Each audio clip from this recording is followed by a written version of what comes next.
পয়লা বৈশাখের দিনই অভিষেকের চপারে হানা আয়কর হানা এক্স হ্যান্ডেলে নিজেই জানিয়েছেন তৃণমূলের সাধারণ সম্পাদক। সোমবার ওই চপারে হলদিয়া যাওয়ার কথা অভিষেকের, ঠিক তার আগের দিন বেহালা ফ্লাইং ক্লাবে ট্রায়াল রানের সময় চপারটিকে তল্লাশি অভিযান আয়কর আধিকারিকদের। অভিষেকের নিরাপত্তা রক্ষীদের সঙ্গে বচসা, চপারটি আটকে রাখার হুমকি দেওয়া হয়। আয়কর অভিযান নিয়ে এক্স হ্যান্ডেলে সরব অভিষেক বন্দ্যোপাধ্যায়। তিনি লেখেন, এনআইএর ডিজি এবং এসপিকে সরানোর বদলে নির্বাচন কমিশন এবং বিজেপি তাদের ধর্মাধারী আয়কর দপ্তরের আধিকারিকদের তার চপারে তল্লাশিতে পাঠানো হয়, কিন্তু তাতে কোনো লাভ হয়নি, কিছুই পাওয়া যায়নি।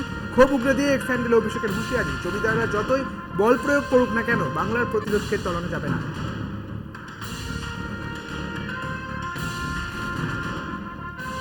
2024 লোকসভা নির্বাচনের ইস্তেহার প্রকাশ বিজেপির। ইস্তেহারকে সংকল্প পত্র নাম দিয়েছে গেরুয়া শিবির। সংকল্প পত্রে জোর দেওয়া হয়েছে মোদির গ্যারান্টির উপর, জোর দেওয়া হয়েছে জ্ঞানে। সমাজের 4 স্তম্ভের উন্নতি চায় বিজেপি। তারা সেই 4 স্তম্ভ হচ্ছে জিতে গরিব, ওয়াইয়ে এ যুবা, এতে অন্নদাতা এবং এনে নারী। মহিলা, যুব সম্প্রদায়ের, কৃষক এবং গরিব মানুষকে বিশেষ গুরুত্ব দিয়েছেন। হিন্দিতে এই 4টি শ্রেণীর আদ্যক্ষরকে জুড়লে হয় জ্ঞান। দলের ইস্তেহার প্রকাশ হওয়ার পর বক্তব্য রাখতে উঠে মোদি বলেন, মোদির গ্যারান্টি এই যে বিনামূল্যে রেশন বন্টনের প্রকল্প আগামী 5 বছরের জন্য চালু থাকবে। বিজেপি ক্ষমতায় ফিরলে পাইপলাইনের মাধ্যমে বাড়ি বাড়ি গ্যাস পৌঁছে যাবে বলেও জানান তিনি।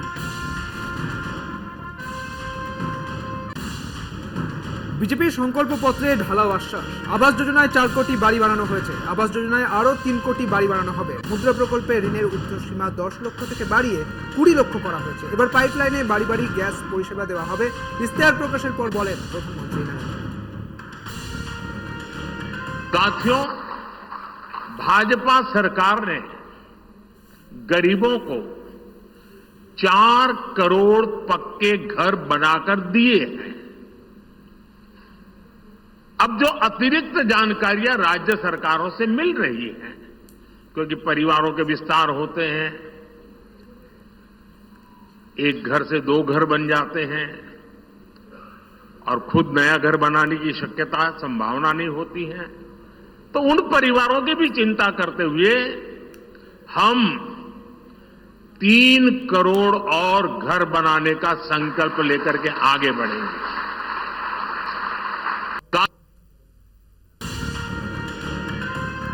বিজেপির ইস্তেহার প্রকাশের পর দুর্নীতি নিয়ে ফের কড়া বার্তা মোদির। দুর্নীতি গরিবের অধিকার কেড়ে নেয়। হাজার কোটি টাকার দুর্নীতি বন্ধ হয়েছে। গরিবদের যারা লুট করেছেন তারা জেলে যাচ্ছেন।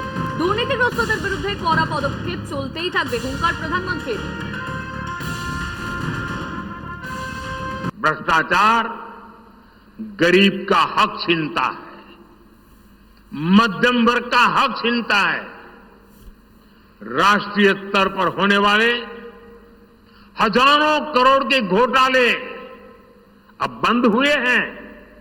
अब गरीब को उसका हक मिल रहा है और गरीब को लूटने वाले जेल जा रहे हैं। भ्रष्टाचारियों पर ऐसे ही निरंतर सख्त कार्रवाई होती रहेगी, ये मोदी की गारंटी है। বিজেপির সংকল্পপত্র ঐতিহাসিক, অভিমত উত্তরপ্রদেশের উপমুখ্যমন্ত্রী কেশব প্রসাদ মৌর্য। তিনি বলেন যে 2024 সালের লোকসভা নির্বাচনের জন্য বিজেপির এই সংকল্পপত্র মোদির বিকশিত ভারত করার গ্যারান্টি। বিজেপি ইতিমধ্যে একাধিক প্রতিশ্রুতি পূরণ করেছে, তার মধ্যে জম্মু এবং কাশ্মীর থেকে 370 ধারা প্রত্যাহার এবং অযোধ্যার রাম লালার বিশাল মন্দির নির্মাণ অন্যতম। आज भारतीय जनता पार्टी का 2024 लोकसभा चुनाव के क्रम में जो संकल्प पत्र आया है वह ऐतिहासिक संकल्प पत्र है। इस संकल्प पत्र को देश के इतिहास में अब तक जितने भी संकल्प पत्र आए हैं सब अपनी अपनी तरीके से अलग अलग स्थान रखते थे, लेकिन यह संकल्प पत्र विकसित भारत बनाने की मोदी की गारंटी वाला संकल्प पत्र है। बुजुर्गों को सादर प्रणाम करने और उनको चिकित्सा की सुविधा उपलब्ध कराने वाला संकल्प है। वैचारिक जो हमारे 3 मुद्दे थे उसमें 2 हमने जम्मू कश्मीर से 370 हटा दिया और रामलला का भव्य मंदिर बनवा दिया। सामान्य नागरिक संहिता का संकल्प पत्र में वादा किया है और जो मोदी जी की गारंटी होती है वो गारंटी की भी गारंटी।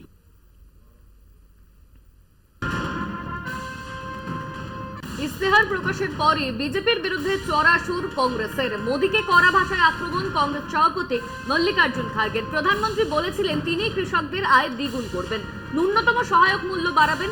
সেই প্রতিশ্রুতি পূরণ কবে হবে প্রশ্ন খার্গের। তার কথায় ক্ষমতায় থাকাকালীন তিনি কর্মসংস্থানের ব্যবস্থা করেননি। মূল্যস্ফীতি বেকারত্ব নিয়ে চিন্তিত নন মোদী। দেশের প্রধানমন্ত্রী গরিবদের জন্য কিছু করতে পারেননি। এই ইস্তেহার প্রমাণ করে কেন্দ্রীয় সরকারের কাছে কিচ্ছু নেই। गारंटी। फिर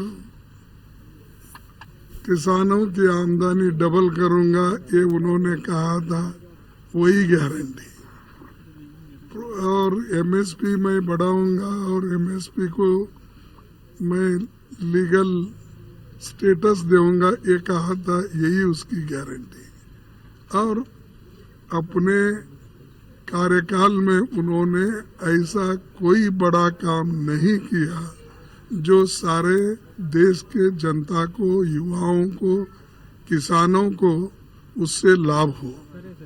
अब युवा तो नौकरी के लिए तड़प रहे, रास्ते पे आए हैं और इन्फ्लेशन इतना बड़ा है,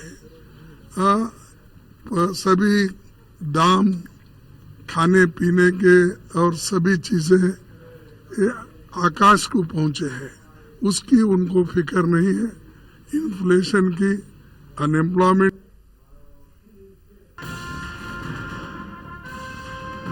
বিজেপির নির্বাচনী ইস্তেহার নিয়ে অকপট আরজেডি নেতা এবং বিহারের প্রাক্তন ডেপুটি সিএম তেজস্বী যাদব। ইস্তেহারে যুবকদের কোনো উল্লেখ নেই। কৃষকদের চাকরি দেওয়ার প্রতিশ্রুতি পূরণ কবে প্রশ্ন তেজস্বীর। তিনি আরো বলেন, বিহারের মতো গরিব রাজ্যের উন্নতি নিয়ে ইস্তেহারে কোনো উল্লেখ নেই।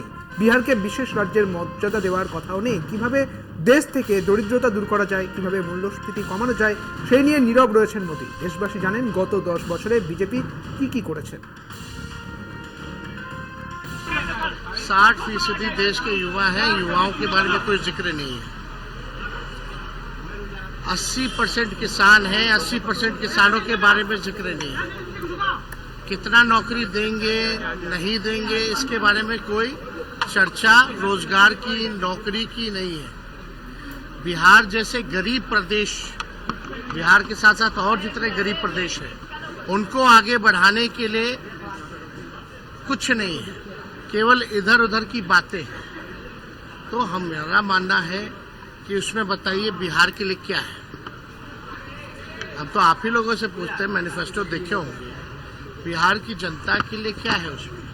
ना स्पेशल पैकेज का जिक्र किया गया, ना बिहार को स्पेशल राज्य का दर्जा देने का जिक्र किया गया। कैसे हम बिहार को आगे बढ़ाएंगे और गरीब प्रदेश जैसे बिहार के हैं उनको कैसे बढ़ाएंगे, किसान युवा के लिए क्या करेंगे, तो इसका तो कोई जिक्र ही नहीं किया। বাংলা নববর্ষের প্রথম দিন পয়লা বৈশাখের দিন ত্রিশূল হাতে দেখা গেল দিলীপ ঘোষকে। এদিন সকালবেলায় বর্ধমানের মহাদেবের মন্দিরে পুজো দিতে যান দিলীপ ঘোষ। মন্দিরের তরফে ত্রিশূল দেওয়া হয় বলে তার দাবি। তিনি বলেন, যখনই বিশ্বে পাপ ও অশুভ শক্তির প্রভাব ফেলছে তখনই মহাদেব ত্রিশূল হাতে তুলে নিয়েছেন। ত্রিশূল হাতে স্বচ্ছ রাজনীতি করতে চান বলে জানিয়েছেন দিলীপ ঘোষ।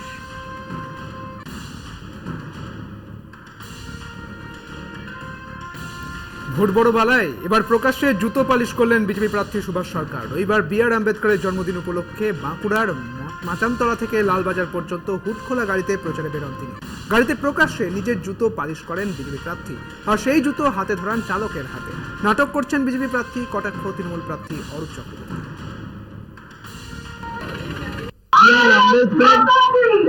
দলিত সমাজে সমস্ত গরিব মানুষের স্বপ্ন দেখিয়েছিলেন, আর সেই স্বপ্ন আজ প্রধানমন্ত্রী সাকার করছেন।